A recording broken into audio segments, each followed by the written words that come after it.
Well, imagine not being allowed to choose where you live or being able to access your own money. That is the reality for more than 36,000 New Jersey residents living under court-ordered guardianships. News 12's Walt Kane told us about this issue just last month. Tonight, he looks at whether the system needs to change.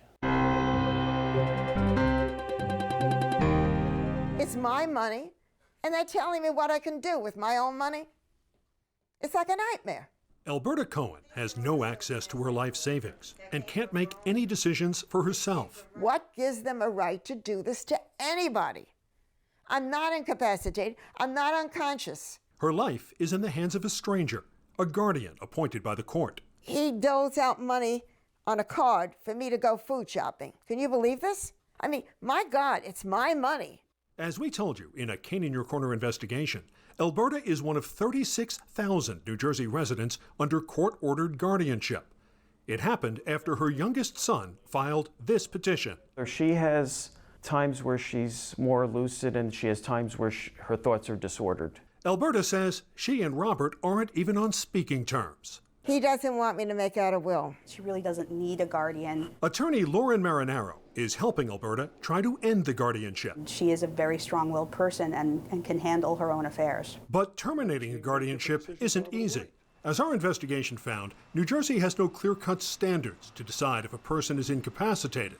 If a judge says you need a guardian, then you do. Alberta was initially evaluated by 3 doctors. One said she could make decisions for herself. The other 2 disagreed. It was done all virtually. Yes. Nobody met me in person. Marinaro has now gotten 2 more experts to weigh in, and both agree Alberta is capable of making her own decisions. Her personal physician says her memory and judgment are intact. Will all of that evidence be enough to restore her rights? Not necessarily.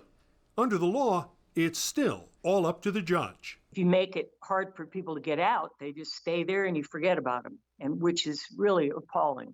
Some advocates say the system needs to change. They should have to prove that you're still incapacitated. Instead, you have to go to court and you or your lawyer have to prove that you're not. And if you weren't in the first place, that just seems so unfair to me. Others say even if seniors do need a little help, taking away almost all their rights is often not necessary. If there's anything else that could be done for that individual other than a guardianship, that's what should be happening. New Jersey Assemblywoman Carolyn Murphy wrote a bill that would require courts that impose guardianships to use the least restrictive option. But after 2 years, that bill still hasn't come up for a vote. I just don't want these bills that I'm doing to languish for years and years. Some advocates say there's another reform that could help people like Alberta. A public database that shows just how well or poorly the system works. Who are the attorneys? Who are the ones involved with them? How often are they always appointed a guardian?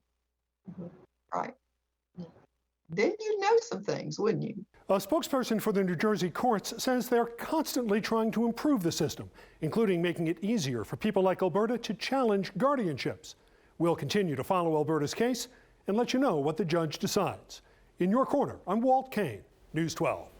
Really interesting issue there. And if you've got a story you think needs to be investigated, this is how you can get Kane in your corner. Call 732-738-KANE or email kaneinyourcorner@news12.com.